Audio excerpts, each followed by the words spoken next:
everybody, welcome back. You're watching the iDROPPA podcast.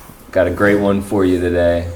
We got the homie TRiGGERED here. What's up, Trevor? What's going on, y'all? How y'all doing? Thanks for having me. Welcome. Thanks for coming, man. This is your first time at the Nunnery. Yeah, honestly, all the way out here. It was funny because I've always heard a lot about this place. I'm literally sitting on the porch, just like, man, where's the Nunnery? It was like, you're in it. I was like, you're standing shit. in it. Right. So it's always like you just feel the heyday of raves in there. Oh yeah, dude. A lot's definitely happened here. I'm surprised you never made it out here, bro. Like, I feel like you were around back then. I had started a year late, from what I told. 1 year. So what year did you start? So I bought my first DJ board March of 2020. So like for my birthday. Okay. My birthday was the day like everything shut down. Like, oh yeah. This day COVID hit, everything shut down. Mm-hmm. And so I was sitting in my room. I was like, I've always wanted to DJ, so I went on Amazon, got me a little DDJ 100 or 1000 or some little, the starter mixer for like $130. Okay, the DDJ, that's not bad. Yeah, it's a good place to start. Little sample one, and then I had nothing else to do but work out in my room and just learn how to mix. Learn how to cook. It sounded atrocious. Like I'm overthinking, like, I'm cooking. Go back and look at the videos now, and it's fucking atrocious. How were you learning at first? Were you just like taking songs you liked and trying to mix them together? Or? So it was like a mixture of things, because like I've always been like in the EDM realm. I love Skrillex. I grew up on, a lot of Skrillex, a lot of Zed, all the stuff, the normal mainstream stuff. And then as I got, started to branch out a little more, I was like, what is this? And you go down the rabbit hole. And ended up in this like hole where I was like, okay, let's try this. And so then I was like, what if I take like a Rihanna song and try to mix it into, something, right? Yeah. Or something like that. And you just kind of, I call it got a cuss on here? Fuck yeah. All right, yeah, I call it. I just call it the fuck around, find out method. Like I like that. You try shit, and yeah, it's gonna sound bad. Yeah, it's gonna eventually sound good. The FAFO method. Yeah. I'm a big acronym guy. Fuck around and find out. Yeah, I love FAFO. It's That almost sounds like a trap. Yeah. Coming soon. Nah. But no, honestly, it was something where I was just sitting in my room and experimenting with. I never. You imagine like, oh yeah, one day I'll be on a big stage, but then it's like, okay, just get out the bedroom first. And I remember that was like the most intimidating thing. Yeah, what was your first time playing in front of people like?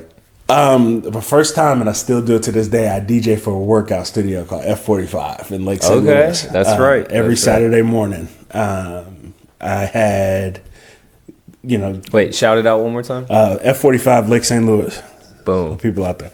But no, I had met this guy. So I was working out at Club Fitness out in O'Fallon, Missouri. Mm-hmm. And came for, you do the normal thing where you walk by the same dude like 20 times. Like, hey, what's up? And then we ended up becoming friends. And he was one of the coaches there. He said, hey, the DJ we have, he's awful. I was like, oh. He said, I wanted to recommend you for it. Now, I'm like, I don't know the first thing about DJing somewhere else, right? So it was like, I'll give it a try. Right. And I'm sitting there thinking like, oh my God, I need to make a whole set list. He's like, it's not that deep. And to that point, I was like, okay, I have a tendency now to this day to still overthink any set that I'm going to do. Yeah. I'll go in there. First time I did it was awful. Transitions were bad. What are people doing while you're DJing? Like just working out? Yeah, straight workout. It's like doing whatever. So they have it's like a guided workout class. I think like HIIT workouts. Right. It's like you got different stations. It's high intensity.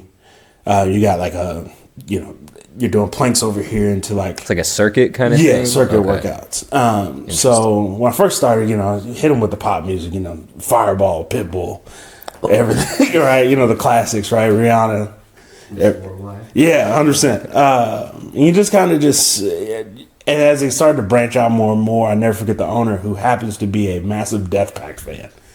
Okay. He came up to me, he's like, can you play like a Lil Rez or something? I was like, hold up. I said, wait. He said, Yeah, and I'll never forget the day he said, I don't care what you play. He said, don't let it get ratchet, blah, blah, blah. He said, He said, don't let it get ratchet. Right. He's like, I don't need the sexy reds and stuff here. I'm like, thank God. But shout out to my girl, sexy red. I'm tired. I'm tired. But us St. Louis folks, yeah. Yeah. It's a little played out. It's we love you. But no, it was. So I was like, okay. So then I had just released my first ever Headbangers Paradise mix on SoundCloud because I was like, okay, this is when my mixes start to get like actual to the point where I was like, okay. So that was the name. That was the name of your mix series you were dropping. Yeah. So the Headbangers. So I came up with that show idea when I was in college. Actually, I joined a fraternity, Tau Kappa Epsilon. Shout out to my boys, Zeta Pi chapter. I had through a rave at my fraternity house that 7 people showed up to. Nice. Just had it in our little dorm room, and that's good. That's low stakes. Yeah. I had a buddy of mine.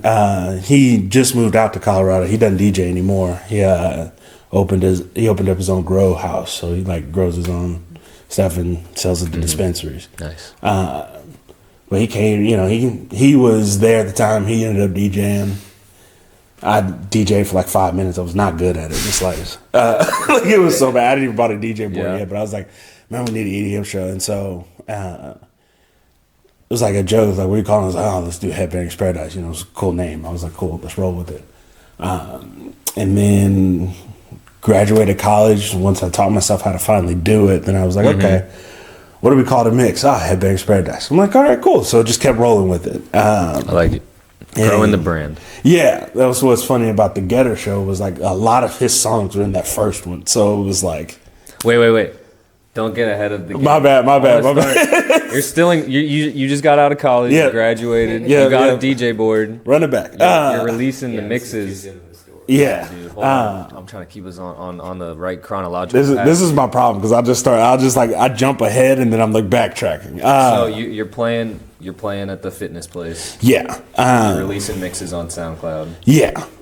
So I had a lot of the Saturday mornings then turned from pop music to straight EDM sets. I love it. So conversion therapy. Yeah. So, kick it off a little house and then by like that 15-minute marker, we're into some bass house. And then the last like 10, 15, it's like trap tear out. Like it's just getting They have no choice either. Yeah. I never forget one time I switched it up and this lady, she's like 75. She came up to me, she's like, I don't know why you switched up what you started doing, but go back to what you were doing because I need that. So I was like, all right. Wait, was she talking about the house or the pop? I went back to doing like just a pop set because I was like, switch it up a little bit. She said, if you ever do that again, I'm canceling my membership. So she wanted the EDM. She wanted the EDM. No. So fast forward, I DJ'd for them for about a year. Okay. And then Ahmad Prophet, Ahmad Isaacs, he had a... Shout out to my boy. He had... through this Halloween show at Ballpark Village called the Graveyard Rave. Oh, I remember those, yeah. We remember the Graveyard Rave. Yeah. Those were sick. He had a competition, said, hey, whoever gets the most comments can headline it. Yeah. Now, I had really bad imposter syndrome. So I was like, there's other people out there, people who produce their own music, everything else. I'm just a kid with a DJ board at this time.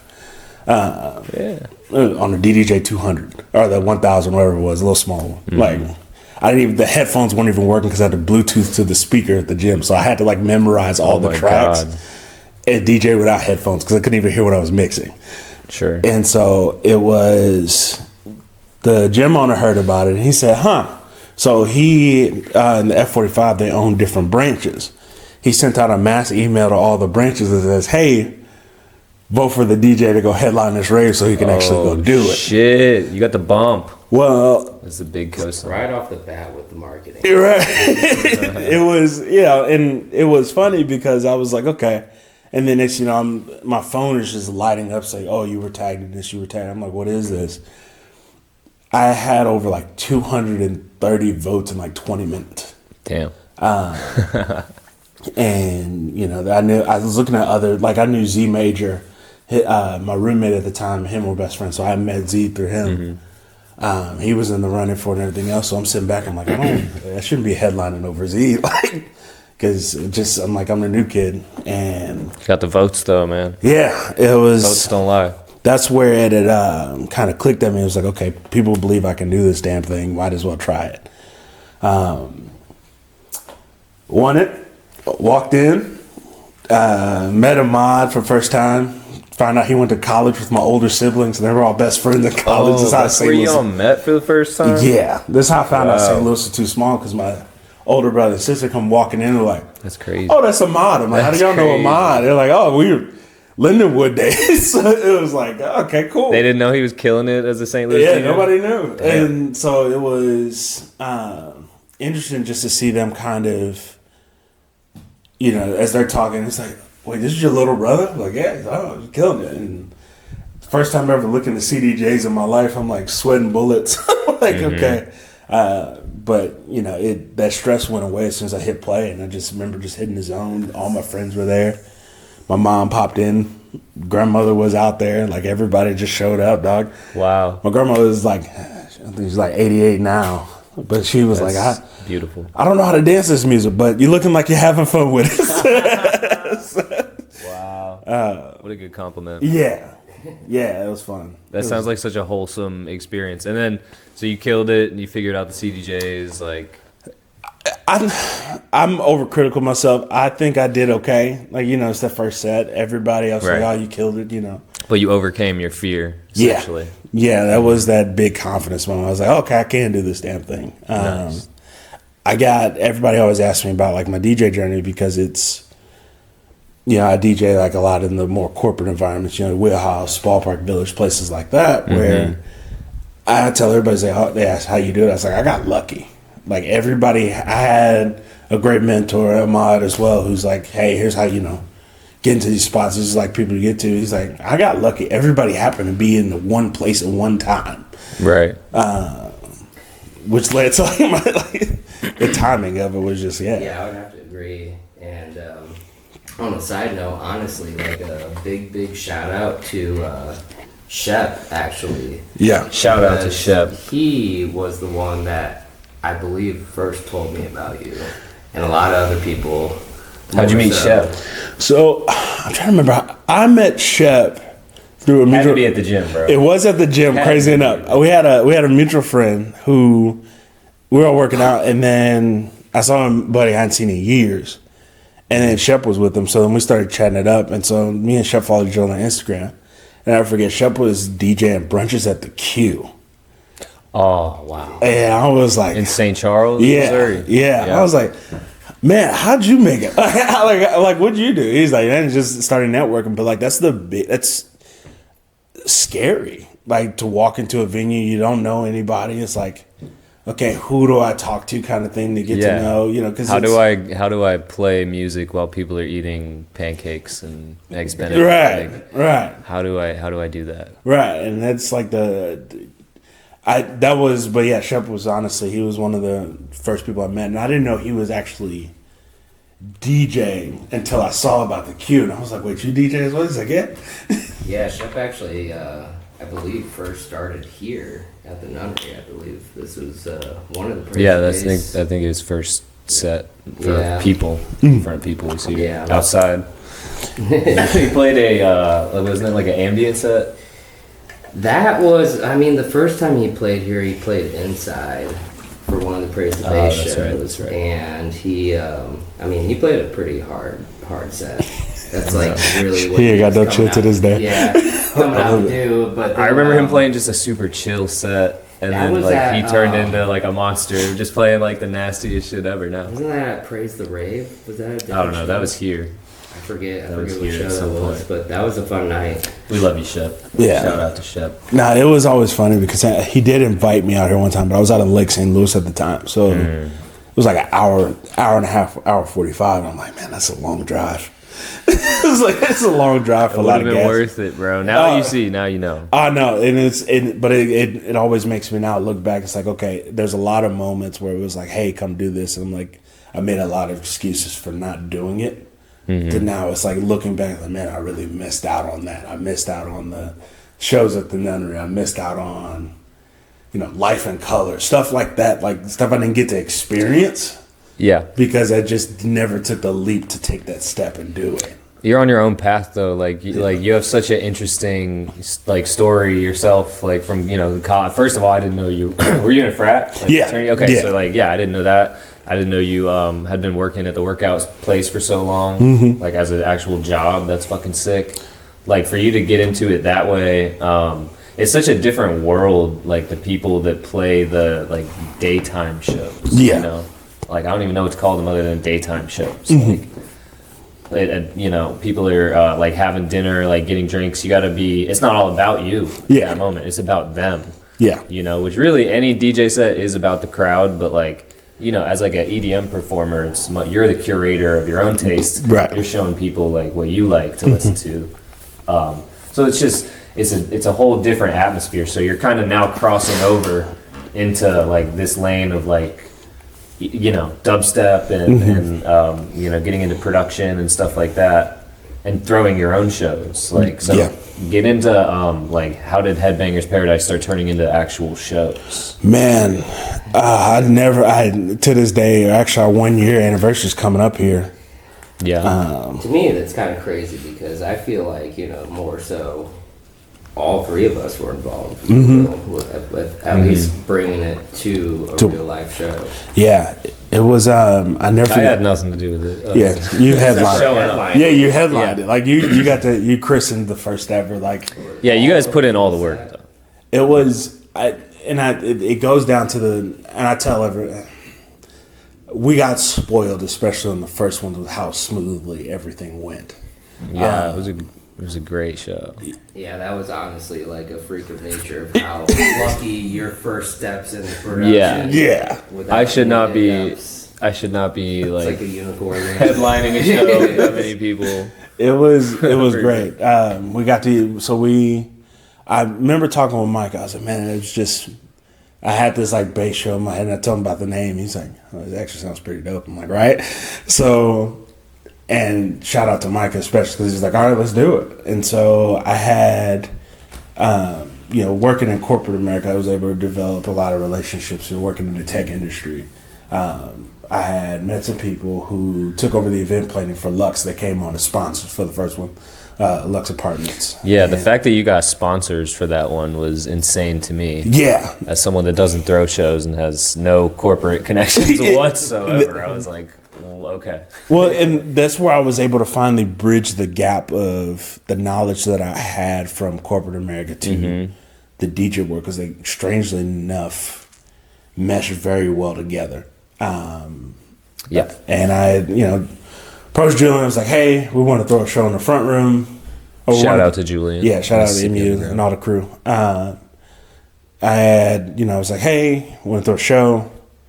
I was talking to Mike. I was like, we'll be a good one. He's like, what about Boat Bar? Well, Boat Bar just like stopped throwing shows running. I was like, okay. We forgot about the Crown Room. That was. Oh, yeah. Oh, hold on. Let me rewind. Okay, let's rewind. I forgot about that. So at the time, I had a residency at Crown Room in Ballpark Village.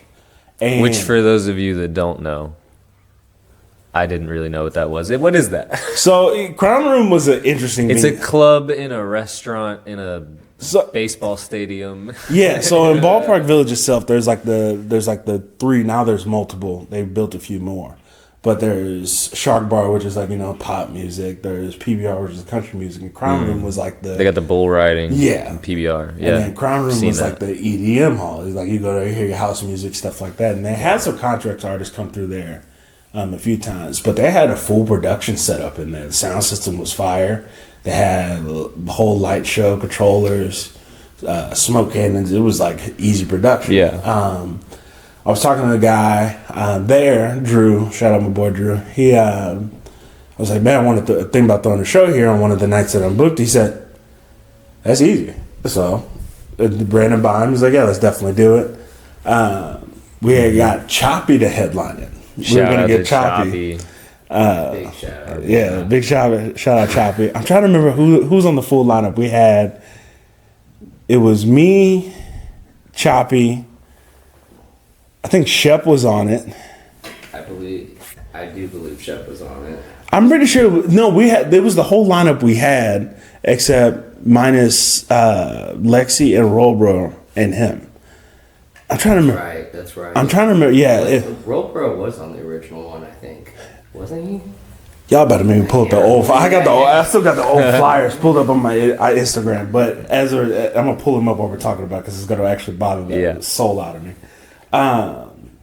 But we were. I remember this being talked about. I remember you guys planning this. Yeah, it was like, hey, EDM's coming to Crown. So yeah, it was Choppy, me, back to back Jammer, Roll Bro, Boogie J's, and Shep. All the homies. Ooh, Boogie J. Yeah. All the shout out usual Chester suspects. JoJo. Yeah, it was the most ragtag group of boys that was ever going to come together to throw a show. Yeah. In a venue that hadn't really had bass shows. They mostly stuck to house. Week of, I never forget. We had some pretty solid RSVPs. We were pushing like 300-400 in that small room.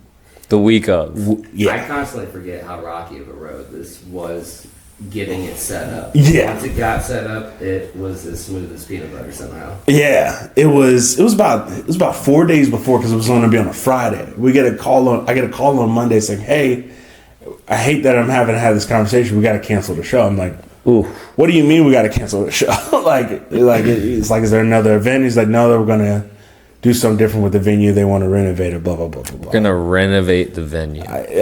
That's what I was told. I was like, okay. And there's like a ownership or management change or something. Something happened. So it hurt my soul because it started to throw my head. I'm like, okay, maybe this isn't the right idea. But it was a great idea, just not the right space. Right? For sure. Yeah, not the right space. And it would have did all right, but it wouldn't have done any of what it did when we switched it. Yep. Nonetheless, usually we're willing to do anything we can to not cancel the show. Right. So we were hustling to try to find a new venue. This was also around the time when you met Sean. I hadn't met Sean yet. Oh, okay. So following that week, it wasn't until like 2 days before where I go by this belief of if you have to force something to happen, it's not meant to happen yet.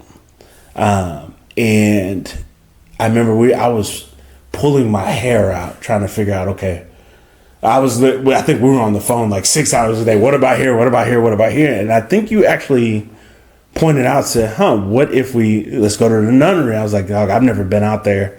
And I just had this, I was so like deadlocked on this vision of this place. And I didn't know anything about this place to really be like, dude, it's a good thing we did not. This place cannot contain as many people as came to that show. Right.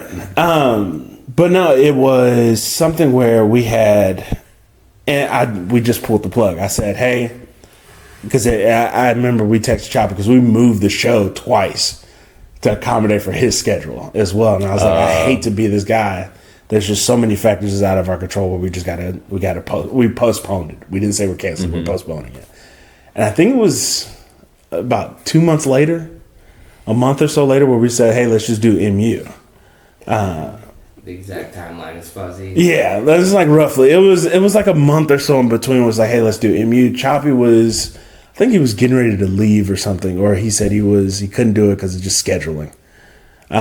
Choppy postponed leaving a couple times. I know. Shout out my boy, love you. Yeah, we love you. But we got on the phone, talked to Julie and everything. I was like, okay, yeah, let's do this. Ran some numbers. I was like, okay. Then I was talking with Mike. I was like, who can be some other people we bring on? Because we wanted to make it more than just a show where somebody comes in, watches the show, goes home. We wanted to make it an experience. So then we met up with Ricky, aka Sauce Boss, and shout out to Sauce Boss. Yeah, Sauce Boss is secret. Shout out to Ricky. Yeah, secret sesh. Our boy Bear met with. Shout out to Bear as well. Yeah, we were. If you know, you know. Yeah, this is a boy right there. If you know. But yeah, we were chatting it up, and then he was like, "Hey, we let us set up some vendors." So talking about, I was like, what if we just take the whole venue, set up some vendors in the big room, because, and then we'll take the small rooms. Production was a little different at MU during this time. Yeah. I want to say this was, I can't remember if they even had the turbos. They had just got them. Okay. They had just got the turbos, and it was a little out of my budget at the time. Yeah, the big room. Yeah, big room's out of the budget. So, we were just crunching numbers, and then that's when you introduced me to Sean. And Sean over at Ground Zero Productions, I can't thank y'all enough. Well, I remember speaking with him. Shout out. Yeah. Boom, They boom. think they're winning every. I think most of should. this podcast is gonna be shout outs, dog. There's so many. Yeah, people it along already this is. journey. Yeah, It already is. There's so many people along this journey that I'm just. Yeah, Yeah, our editor's gonna have fun with this. yeah. It's been. There's so many people along this road that has made this vision happen. I can't just even claim Headbangers as mine. Right. It's something that's grown into. It's a community within itself. So many different ideas, and it's constantly growing every time. Even me and Micah hop on the phone and talk about it. It's growing into something a lot bigger, and we don't know where it's going. But backtracking, let's finish this story real quick because I know we're still on number one. Nah, and then we got everything squared away. Talked with Sean, and I just told him, he's like, "Okay, what are you picturing?" I was like, I'm just let's bougify this bitch. Let's make it look good. And then Sean came back like an hour later with a whole stage design. I'm like, all right, let's cook. The show was at 9. And this is where I tell everybody we got lucky and we were graced on how easy everything was. Yeah, there's like no other shows going on that night too, right? Yeah, nothing else was going on. We had timed it very perfectly. lucky. Yeah, I think we purposely looked at the calendar of everything going on. Was like, let's find a pocket where nothing's going on. This was right before or right after festival season. So everybody needed a little something because I think I went to Lost Lands that year.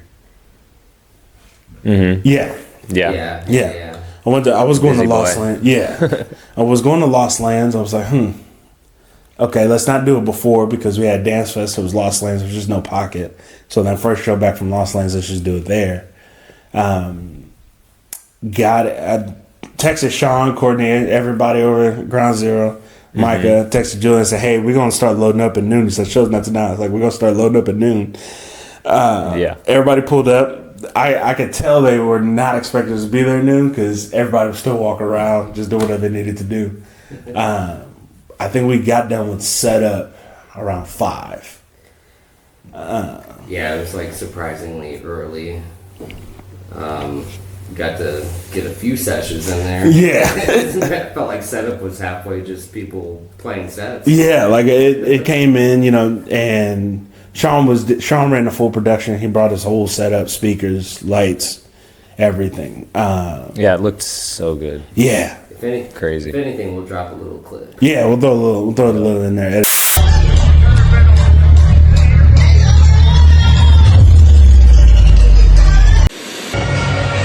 Sweet Caroline.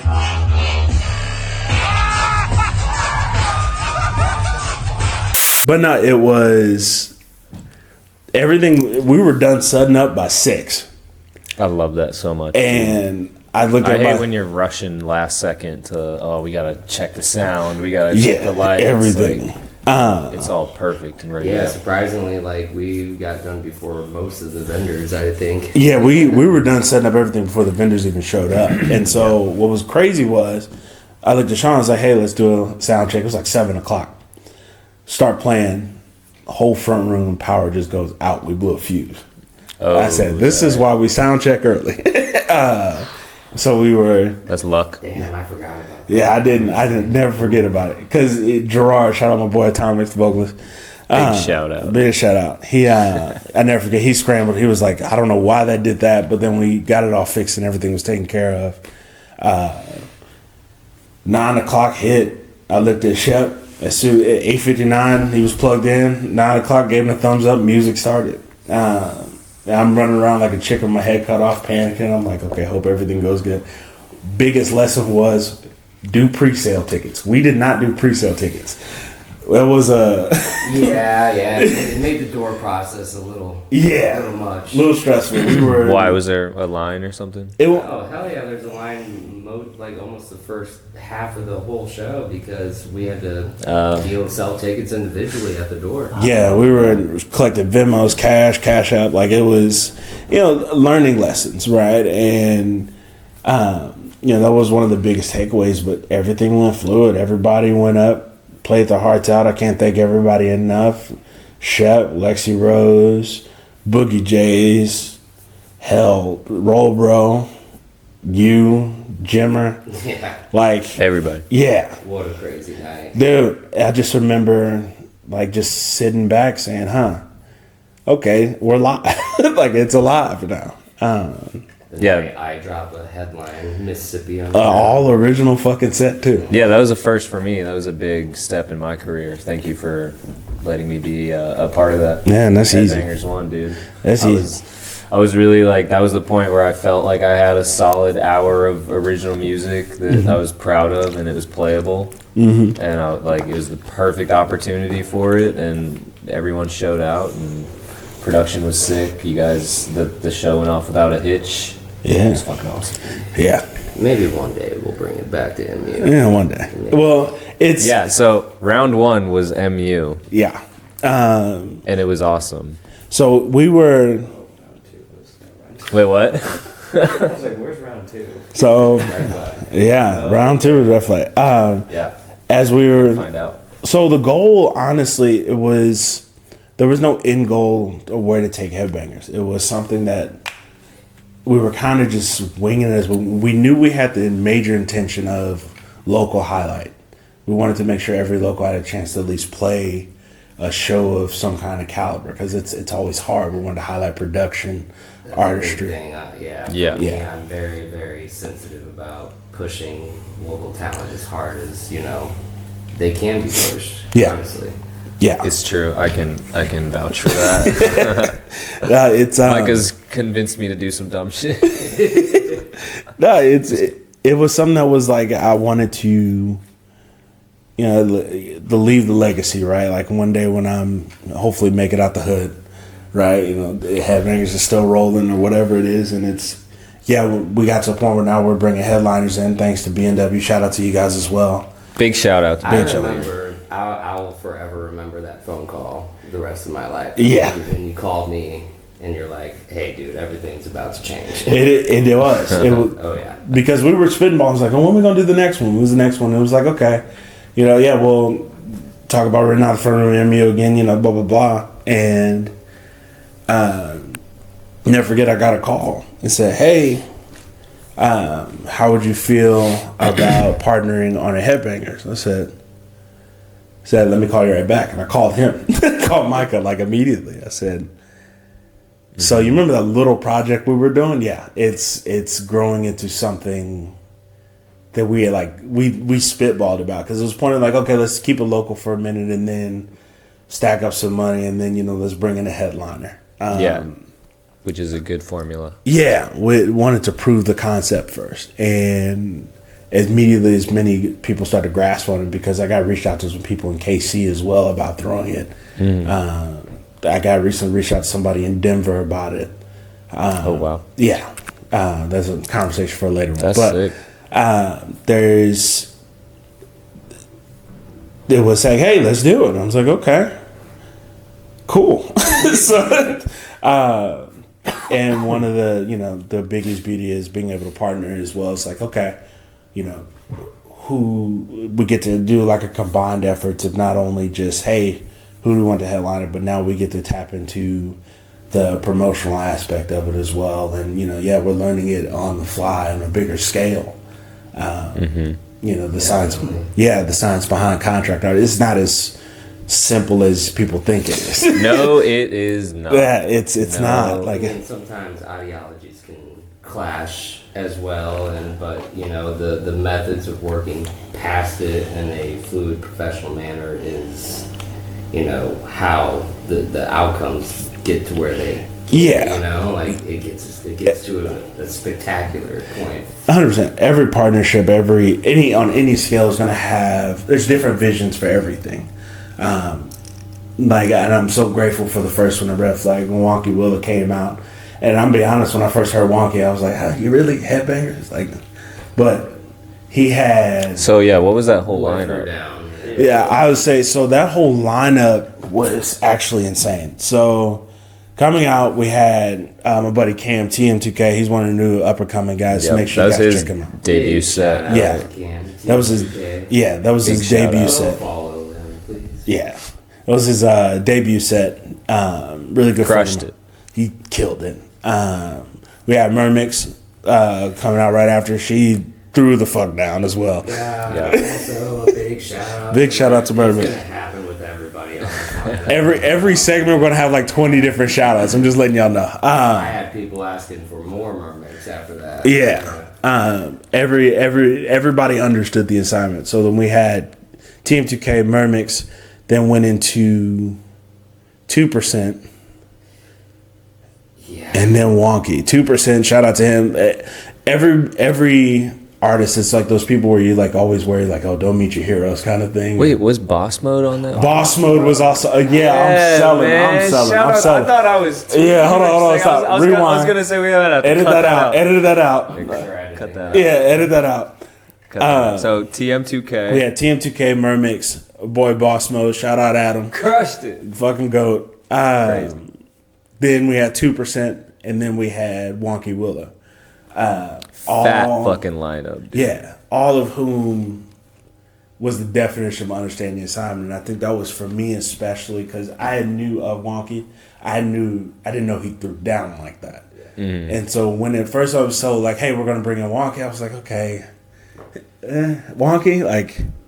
You didn't think it fit the brand, but it was perfect. But that's where it made us kind of sit back and say, okay, what is Headbangers, right? It's not always it's not Tear Out. It's not going to be, your Vastas, your Perry Waynes all the damn time. But it can be too. It can be, but that's the beauty of it. It can be a lot of different things. It could take light in different ways. Like, we were flirting around. I was like, man, what if we did a Headbangers Paradise House edition? Right? I don't know. Dude, well, I mean, Paradise means something different to everybody. Correct. Everyone has their own version. Correct. And so. You see Lost Lands out here. It's not like it's just dubstep Right. all the way through the festival. It's Right. one of the most bigger EDM fest these days, and I love those multi-genre, vibes. And that's something I definitely want us to make sure, especially for like future ones, and as we're partnering with different people, if we do it on our own, keep it like that multi-genre. Like the first one we had was a multi-genre show. Like we had Lexi Rose came in, did some house techno kind of vibes. Shep with his Tear Out. Roll Bro hit the the dubstep. You came in with your shit. That was fucking gas. Multi-genre. I still think about I like to think so. Yeah, that open format multi-genre. Like everybody in the lineup was able to touch bases on everything. I loved all the people that came up with you. Yeah. Oh yeah. I was bringing up every single person that I could. Awesome. Yeah. It was. That's where. Like help me make the song. So I'm like, come get some of this limelight for a second. But But that was- stand in front of these hundreds of people, like Right. dancing for a No, second. It's honestly, cool. you don't see that too often outside of like big ass festivals. When they're doing it on a huge scale, but to see it locally was just amazing, honestly. But yeah, to that point, it kind of definitely made me sing that. Really highlighted how impactful of a community you could have when every DJ works together, right? You had Lightbug run up at one point. Dude, yeah. Doug. I had Lightbug, Control X, Potent, Cheshire. Everybody. I'm forgetting people, Necrotic. but yeah, Necrotic came up. Noise was out there. It was to kind of just sit back and see, okay, everybody's like forming this piece of this massive puzzle together as a community. It's like, what can this really turn into? And so, as you're, Headbangers is like, it's always. Sleech, sorry. Sleech, everybody. Digressing back, it was something that, first heard Wonka, I'm like, but then as I finally sat back and I was listening, it can be something more than just, I was stuck in my own way. It's like, I'm like, it needs to be heavy bass, ball to the wall, tear down the roof kind of thing. I'm like, yeah, does it? Wonky came up and he delivered like I couldn't even imagine 2% Yeah, delivery. he did 20 minutes of like disco house. Yeah. To just sage the fucking room. Yeah. Everyone kind of looked for like 2 seconds. Everyone was like, "Is this really happening right now?" And then 2 seconds later, everyone was just vibing. No, I ain't gonna lie. After he got off, I was sitting in the back. I was just grooving for. I was like, all right, That honestly was one of the funnest crowds to be in. Like, people were getting their boogie on. Yeah, he's a beast, bro. He slept on. Wonky is definitely slept on. I never forget because he would go into like his wobbly shit and then drop some like heavy ass tear out double bass. I'm like, woo. But I mean, I was fanboying over seeing 2%. yeah, he was killing it. And the fact that I just got to go and like, I was just going to a 2% show in my mind. Like, Yeah. I was like, oh yeah, it is Headbangers Paradise. It is Wonky Willa. Yeah. Like B&W is on board now, and like it's this whole huge thing. Yeah, It was a great show. yeah, it was. All around. It was impactful. Shout out, Follow up to the second one. yeah. Shout out Megan Laz on that one especially. Big shout out. And Amin, B&W entirety. All of the B&W Disco Presents teams Yeah, there was. absolutely are, helping us out to the fullest extent, and I couldn't show enough appreciation. Yeah, that took it to that next level for us because it was okay. We go from that mentality of now the front room of venue to say, hey, we need the whole venue, right? It's Yeah. like let's go to the big room now, or like, hey, one day, big dreams, maybe a factory takeover. Who knows? I'm gonna throw it out there, hopefully.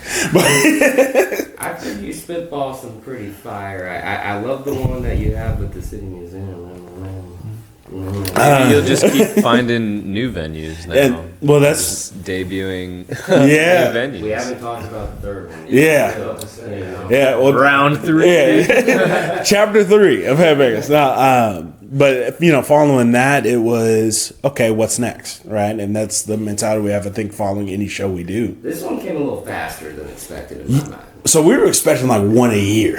Like I think it was Yeah. like once a year. Like hey, let's do it. And then we went from Wonky Willa at Red Flag. I think it was like 2 months later. Hey, we want to turn the Getter show into a Headbangers Paradise. Yeah, they announced that they being B&W announces they're bringing Getter back to St. Louis. Yeah. Which, for those of you that might also own Skrillex T-shirts, like you might be excited about that. Yeah. as I was. Yeah, I was pretty fucking hyped. yeah. I don't think they listed the venue or anything. It was just like, nope. Getter was coming. Getter's coming. And then once they listed the venue, it was like the Sovereign. Like I was like, what is the Yeah. Sovereign? I remember hearing faint rumors. Yeah, Word on the street. yeah. It was. What the birds were saying. Because we thought it was going to be at Old Rock House, which Yeah. would have made sense. And I was like, okay. Now, in my mentality, I'm like, dog, put Getter in the factory, bro. Just let them cook. But then I was like, okay, let's look at the logistics of what actually makes sense, right? Right. And then when they said the Sovereign, I'm like, okay, what's the Sovereign? And then when they call it and explain, it's like, hey, there's going to be a new venue opening up. It's going to be the first show. Getter's headlining. I'm like, oh, shit. I was like, there was a lot That's more big news. Yeah, there was I can happily and proudly say as well, we got to throw the first bass show in a new venue in St. Louis, and we got to play that bitch. Debut. Big shout out to the Sovereign. Yeah, Yep, shout out shout to all out. of them over there. Everybody over there was so nice. The venue itself it's a nice venue. Yeah, it was beautiful. Yeah, you 2 walk- stories, 2 floors, balcony, Nice bathrooms. Mad props on their air conditioning, honestly. Yeah. cold as a bitch. Yeah. Yeah. Sound check. I'm over here with a hoodie on. I'm like, oh shit. Yeah. But it was Utonium threw down, Jimmer threw down, Shout out. Yeah. this dude threw down. This dude threw down. So yeah, just to backtrack a little bit, Yeah. the rumblings, Getter is coming, and then you guys tell me about the Headbangers is like, taking on Getter now. I felt like Essentially, you almost didn't believe me at first. So yeah, I think I did, and immediately I was like shooting every shot that I had. And I'm like, let's get this done. What do I need to do? This is like a full circle moment for me that I could, it's one of those moments. This happens. I say this all the time, but it's like I can quit after this. Yeah. I've done it, you know. Yeah. I've achieved like something like my 15-year-old self would be like, dude, you made it, you know. Mm-hmm. So it's really, that's not the reality of how you feel afterwards, but that would have been one of those moments for sure. So I didn't think I had a chance in the world, obviously, because it's fucking Getter, and I'm assuming, you know, since the last Headbangers Paradise, they had this crazy stacked lineup of all these different headliners. Like, they were gonna fill it up with, you know, like regional support and stuff, is what I assumed. But what really went down with that? Yeah, no, definitely, and that's one of the beauties of the partnership, is because they kind of allow Micah and I to really sit back and say, hey, this is going to be a good supporting cast for these shows. People who know how to curate a proper set. Because you guys are tapped into the locals. Yeah.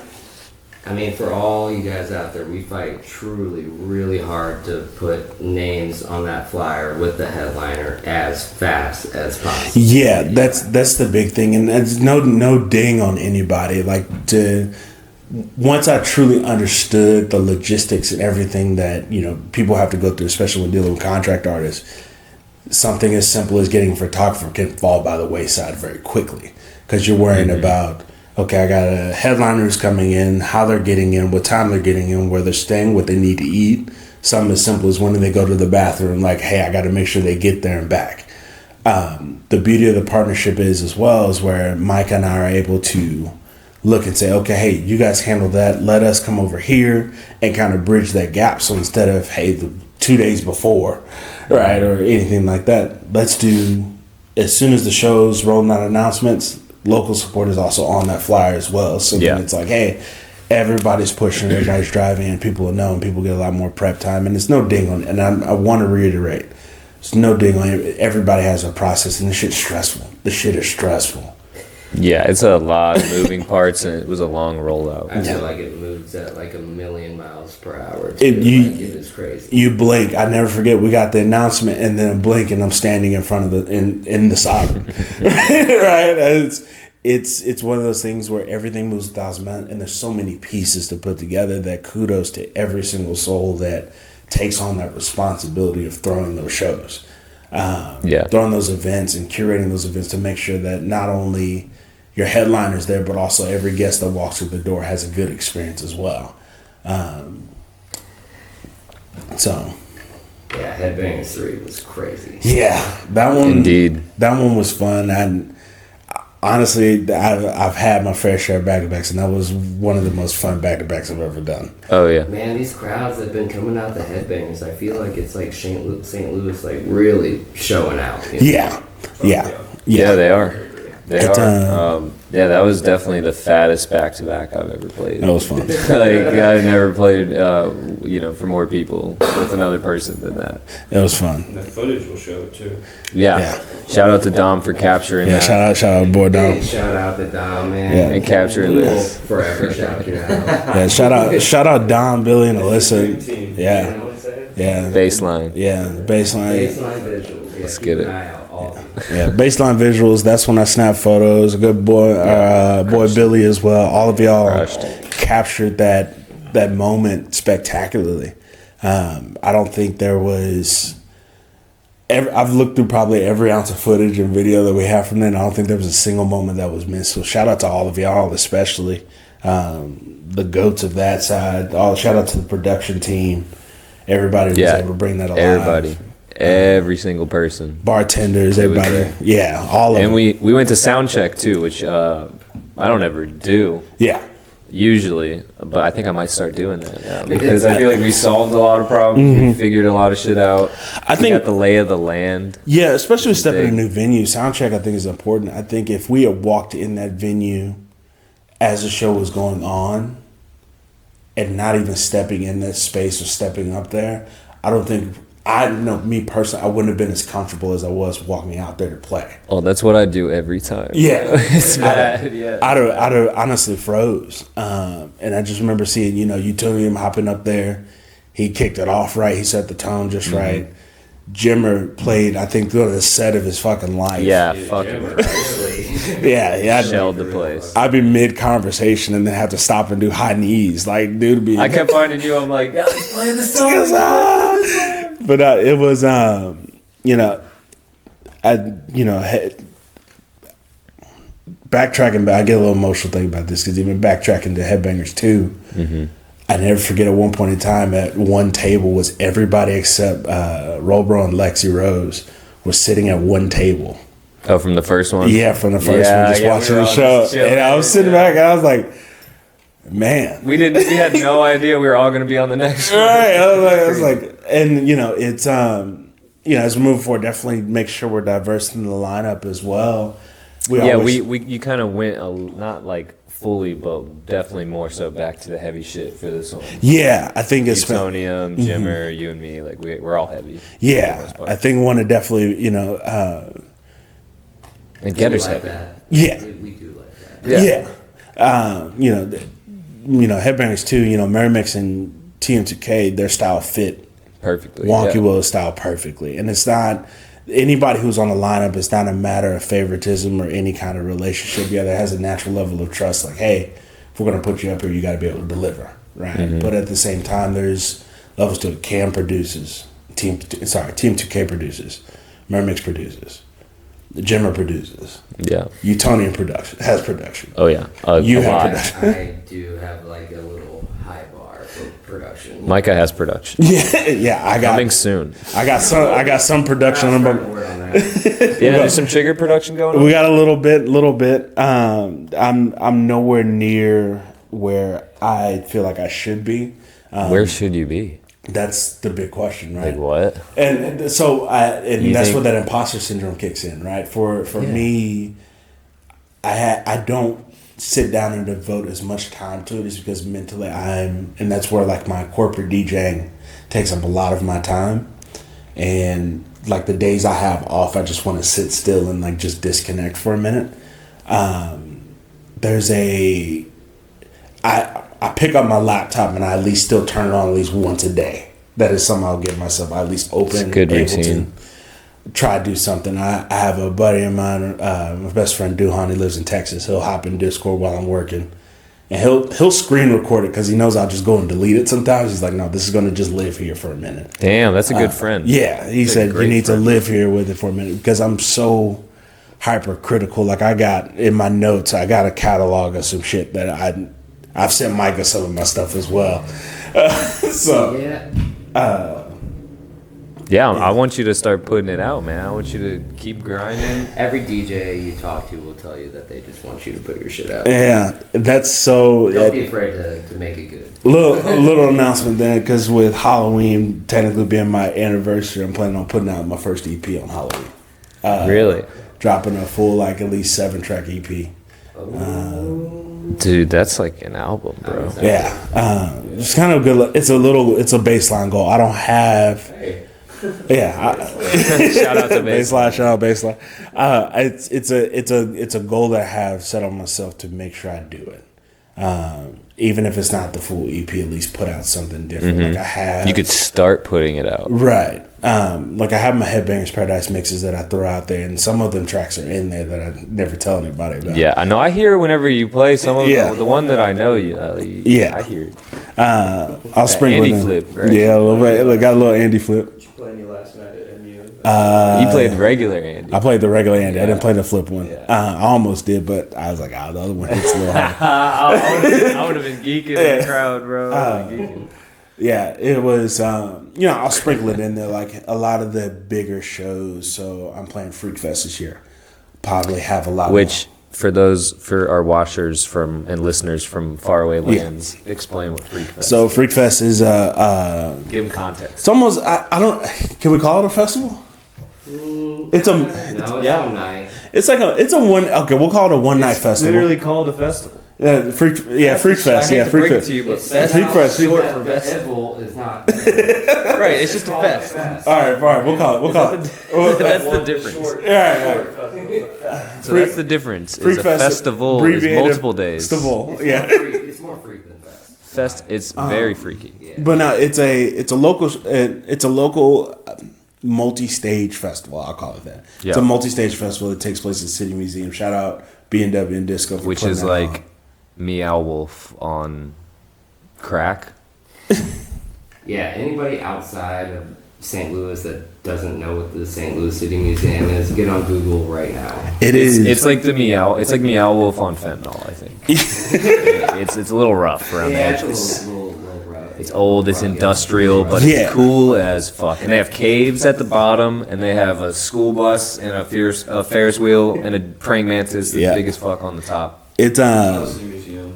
yeah. It's amazing. I think It's so crazy. You'll never find it. Yeah. Put some pictures in, Mike. yeah. Well, You want me to add some pictures? yeah. So this is your first Freak Fest? This is my first ever Freak Festival. I attended last year. I've been once before, and it was a big moment because it was Halloween, and I just got off work, and Charles the First was playing, and it was that like show was awesome. it was Yeah. so amazing. I had such a good time. Blew my mind. Like that place was so decked out, and like I've never seen it look that cool. That many people there. Yeah, it was great walking in last year because I was dressed as Maui, and shout out to Ahmad, I hate him for this. He went as Bowser, but he had this big ass shell on, and so Oh yeah. it took us like 30 minutes to get from each floor. We had to keep using the service elevator to get him up and down. And I told him, I said, next year we're getting dancing costumes. Ahmad always goes extra each year. It's great. What do you got in mind for this year? Or do you want to keep it a surprise? I'm thinking about going as Tebow from iCarly, the guy who carried around the donuts on a stick. Bagel on a stick guy. Thinking Bagel about on a it. stick. Thinking Yeah. about it. I might try to complete the taco on the stick, see if we could do it. But nah. Oh, that During seems my set, I'm gonna throw out some bagels. I love that. I'll be in the. I won't be, but I would like to be in the crowd. Make them blueberry. Right? It's But no. hilarious. There's a few ideas flirting out there. I have no ideas. Yeah, it's up in the air. We're gonna figure it out. This might be a game time decision. But yeah, I'm playing support down at the vault for Gengar. So the vault. So there's different stages, and so they have them like different floors. Like I know the bottom level. Then there's like the one that actually has like that massive like bank vault. Yeah. That's one of the stages. So they call it the Okay. vault. I don't think I made it there last time. I'm trying to remember who I saw play there. They threw down some. He has a few songs out with Riot. I'm blanking on the guy's name, but he threw down a set. The production goes crazy. Each floor has like their own different level of it. Moth gets its own like hip hop stage where they break out the turntables. Nice. I remember that one. Yeah. That one was sick. They got house stage. I know Lex Tucci was throwing down last year as well. It's honestly something. It's dope.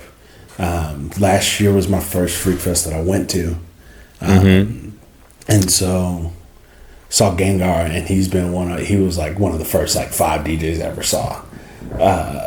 Gengar? Oh, this was back when he was Gaslit. Okay. I was gonna say. No, this I was gonna have to this was say. like pre Gengar, but like the following, I think it was Ghastly. Yeah. Ghastly set. Yeah, I caught a Ghastly. So I was like, okay, this is fire. Where was that? This was YouTube. This was like Okay. I went on an internet deep dive. I'm like, okay, more raids because I know there was more than Zed, Skrillex, and Troy Boy. Like those are the main 3 that I like listened to. And then I was like, okay, now I'm like on a heavy stone level kick, and now I'm like, okay, who are all these other people? It's pretty vast, pretty fast. Yeah, it's yeah, my controlled tism, I call it, like really funnels me down a rabbit hole, like really bad.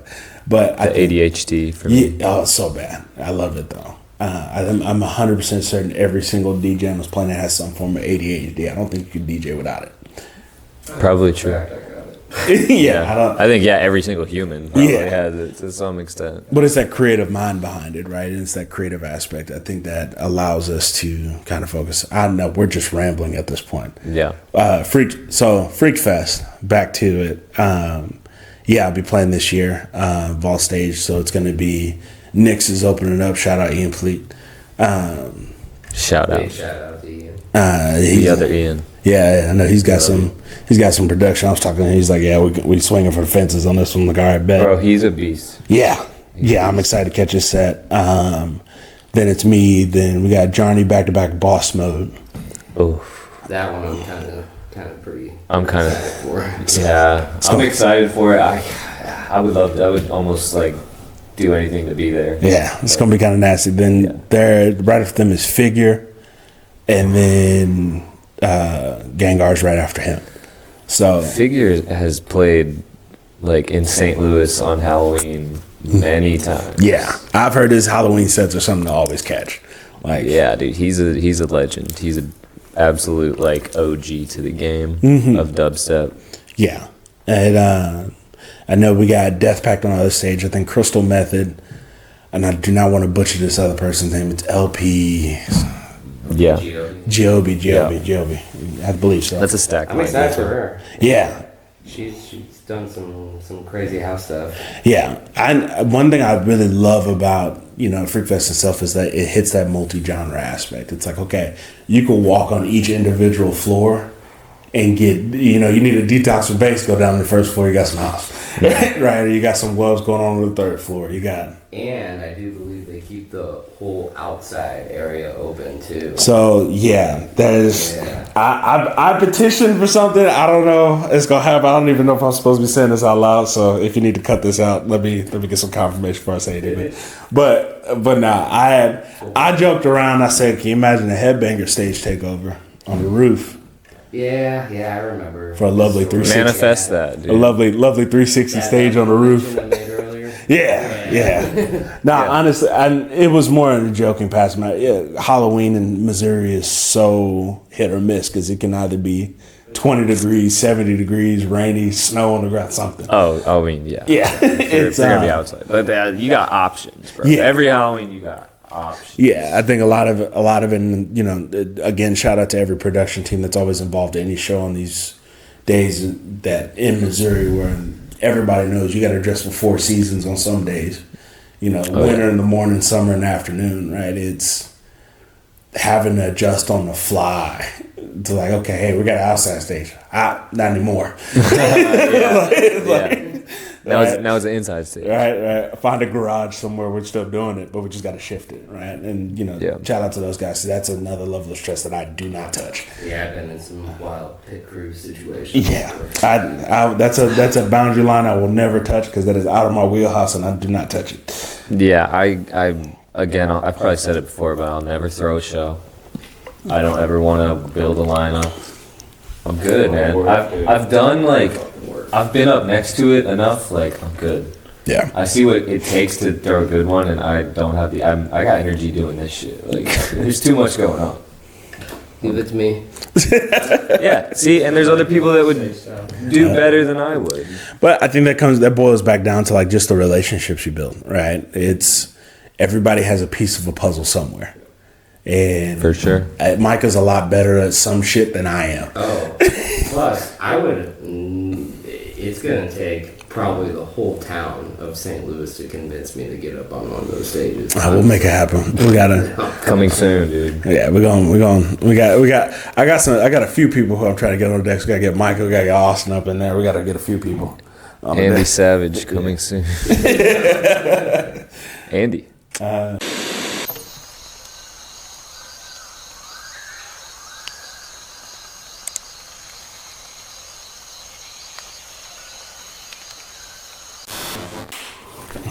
All right, back at it.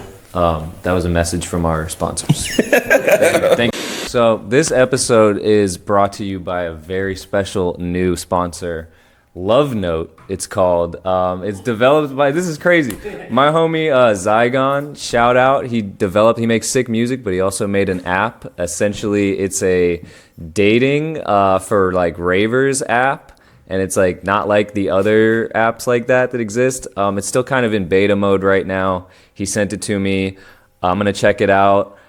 It sounds pretty sick. So shout out to Love Note. All of you guys be on the lookout for that.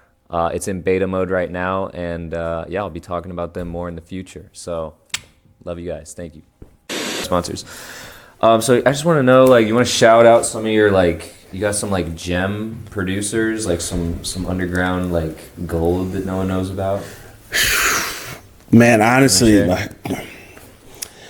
TM2K. I'm gonna give my boy Cam a shout out. He's in the lab working right now. Him and 2% have been 2%'s been mentoring a lot, so keep a good eye out for him. Let's go. Jimmer, especially, he needs to. Been cooking. Now I get on Jimmer. He works a very busy job, so he picks up his laptop when he does. But when he puts some stuff together, it's gas. Jimmer, honestly, at all of y'all, you Lightbug. I'm talking like SoundCloud. Like, who's in your SoundCloud likes every time they release a... Oh man, hold on. Yeah. I mean, I got some heat actually because I actually just. I want to know, bro. Stumbled on this guy, and I'm acting like I found him, but somebody else has probably already heard him be in the comments like, "Oh, we know this guy." This guy Prism. Okay. Oh, yeah. I think you've made either. I've heard. I don't know if it's from you or from somebody else. Yeah, I'm trying to remember where he's based out of. Prism with a Y. PRSM. PRSM. Yeah, him, and he's been somebody who we haven't talked before, but I've been kind of keeping up with a lot of his stuff because he's just been producing a lot of stuff. He does like a little more trap bass kind of vibe, which is a lot more my aesthetic as well. Nice. But some of his flips, like I played yesterday at MU, for the first one's free. That should depend on when it releases on October 3rd. For the first one's free, but there's God. Like favorite underground artists right now. Releasing tunes. Don't say Getter. Now, as far as like underground, I think that's where a lot of my knowledge lacks. It's like I just kind of, and people always ask me how do I find music. I literally just hit explore on SoundCloud and just let it play. Yeah. I hear a track, I like it, and I don't pay attention to who it is. I just know I love the sound of it. Mm-hmm. So then it like takes me down that rabbit hole. Yeah, because when we were going back to back, I was like, I don't know any of these people. Oh, that you're Rexy Dexy. Check them out. That's Rexy Dexy. Gas. That just reminded me. That just reminded me. Rexy Dexy is another one that's Gas. Go check that out. He does a lot of like, there's a mixture of like the top 40 mix, so like stuff I can play when I'm DJing in a club environment, but also like DJ tools. Yeah, but he also has like the Gas. It's like, you play that shit at the main stage anywhere people going stupid. Yeah. So shout out Rexy Dexy if we ever get to meet. Love to work on a track together. Nice. Yeah, come on the podcast, homie. Yeah. Okay, favorite TV show. Ooh, now see, I like the cooking shows, man. Ooh, let's go. Hell's Kitchen, Master Chef to the day I die. Are you a Gordon Ramsay fan? All the time. I just found a new show called Next Level Chef. Yep. Yep. What's your guys' favorite Gordon Ramsay show?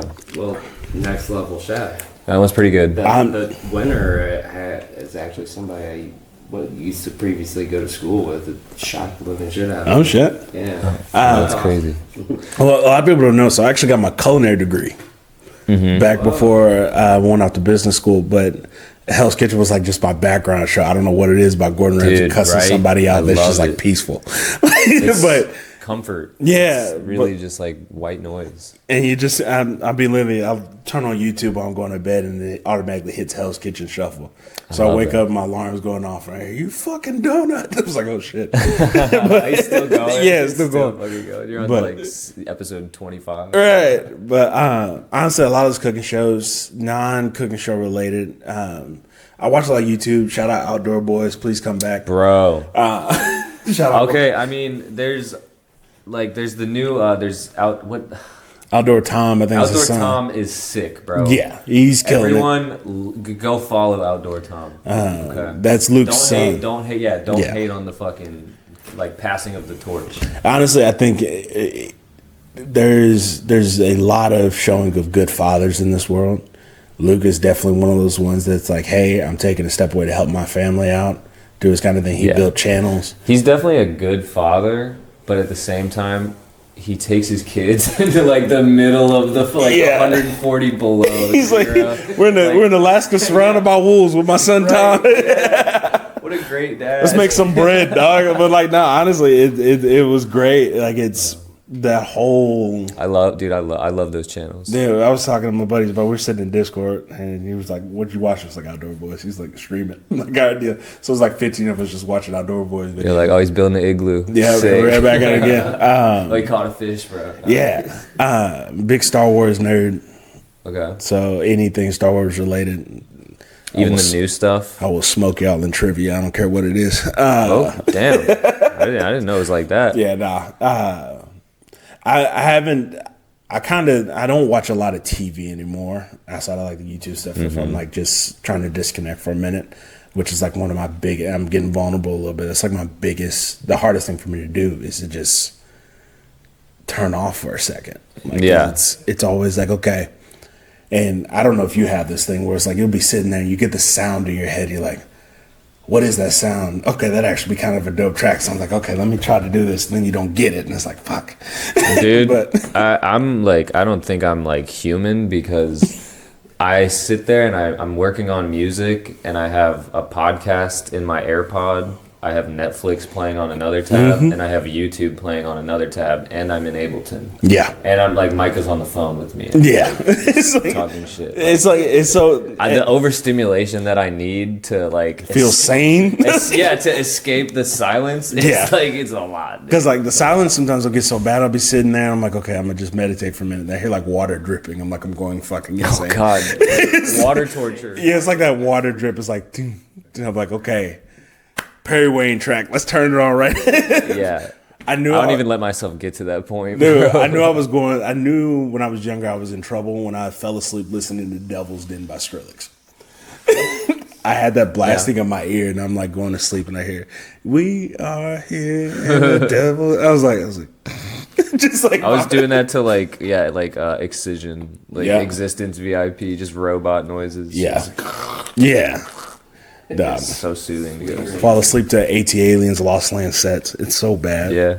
It's so bad. Okay, next question. Favorite snack? Ooh. Okay. I didn't see this carries a different weight now that we know you have a culinary degree. Big back knowledge for y'all, all right? Put me on. Now, sweet treats, Oreos, number one best cookie on the planet. Shit. You gotta have milk with it. I don't care what anybody says. The problem with Oreos is you buy a pack and it's done by that day. They're addicting. I call it the drive-by food because you'll just be walking by. You'll be like, oh, I have an Oreo. Yeah, and you keep walking. It's like, oh, I gotta take trash. Oh, Oreo. All right, cool. Bro, and you're like, damn, where are all the Oreos at? It's like, you get them at 8 a.m., they're gone by noon. So it's like, but yeah, like as far as like snacks, like, and I think that's like my problem. I don't snack. I just cook a meal. What's your favorite meal to cook? A nice steak.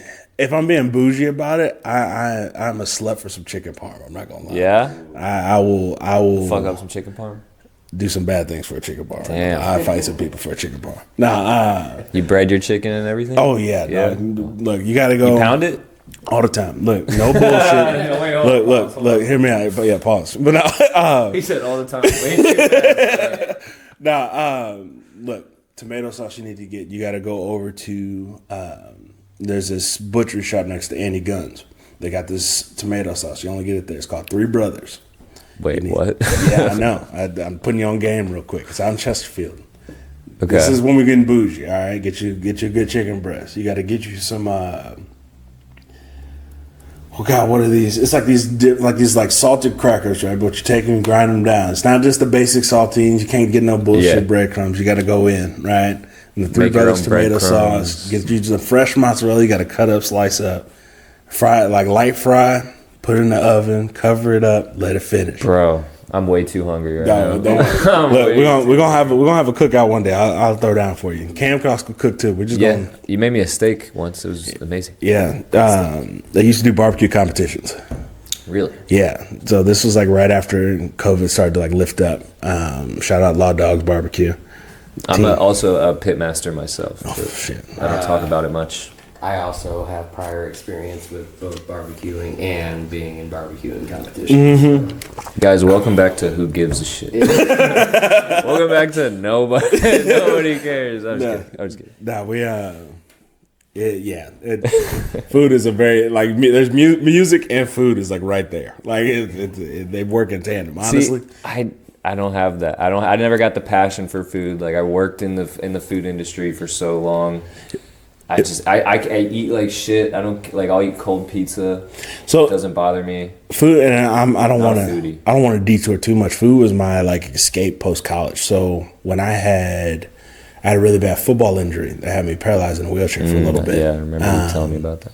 And I got the ability to walk in and couldn't play sports anymore. And so my whole identity was, oh, you're Trevor the football player. You know, everybody still sees me now. Like, you play ball? I was like, I golfed. But I played football. I got to play college football. And, you know, post-injury where it was like, okay, you know, my schedule went from 7 to 10 a.m. was football meetings, class, football practice, post-weights or, you know, study hall, homework, sleep, wake up, repeat 6 days a week. Sundays we had off sometimes. And then, you know, after the injury. The grind. And after the injury and I wasn't on the team anymore, I was like, what's free time? Right? Yeah. You know, that 7 to 10, I was able to sleep till the sun came up. Like, I remember the first month, I like woke up panicking because I'm like, oh my God, I'm missing something. I'm late. And I was like, oh, wait, no, you know, got class for like 2 more hours. So You just started cooking breakfast? I did. Yeah. I did. Crazy enough, my fraternity house, people started to die laughing because they just smell bacon going through the vents, and people come down like, "What you cooking?"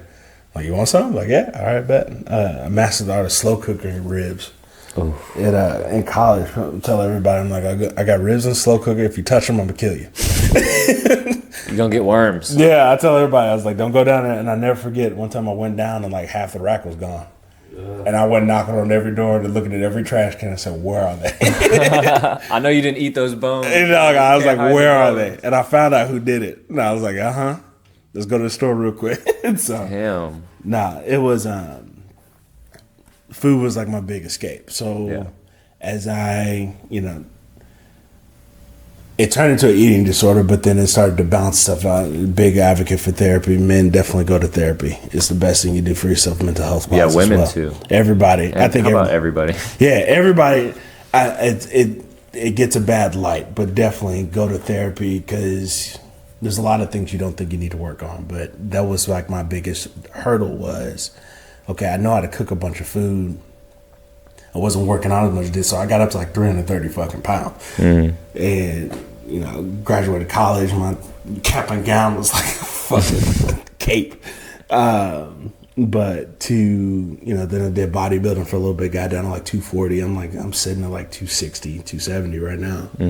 But that's just... Well, dude, now you're in the routine of like you work at a fitness place. And DJ at a fitness place. Yeah. Like it sounds like you're in a super healthy place now. To a degree, it's misleading. Like, Minus the Oreo. right. Because you know, it's get done DJing at like 2:30 in the morning. You're driving home. The only thing that's open is a Taco Bell or a McDonald's. So like that's why you got that cold pizza in the fridge, dog. And it's like you drive home. It's simple. Those hot it's like pockets. It's like you see the golden, you see the yellow light over the horizon. You're like, yeah, let's get this. It's too easy, man. Yeah, it's too easy. But it's rough. But I mean, dude, yeah, like the fact that that your job is to literally make people work out. Yeah, they got heart rate monitors too. Is great because you can see everybody's heartbeat. So like, I'll turn up the bass a little bit, see the heart rates go up. It's like a little mini game for me at a certain point. I'm gonna start coming there, bro. Yeah, come on out. I'll get y'all a free class. Let me know. Get y'all in there. Okay, the last question that I'm gonna ask you is, what's your dream vacation destination? Where are you going? Money's not an option. Money's not an option. I want to go. It's a mixture of places. I want to start in Ireland. Start in Dublin, kind of that whole area. You want to go around the island? I want to go to the Jameson factory. I want to go to the Jameson distillery everywhere, kind of just hang out there. I want to do a food tour. Like, it's almost like just try different cuisines because don't get me wrong, I love American food. But I can't even really call it American food because it's a mixture of everything.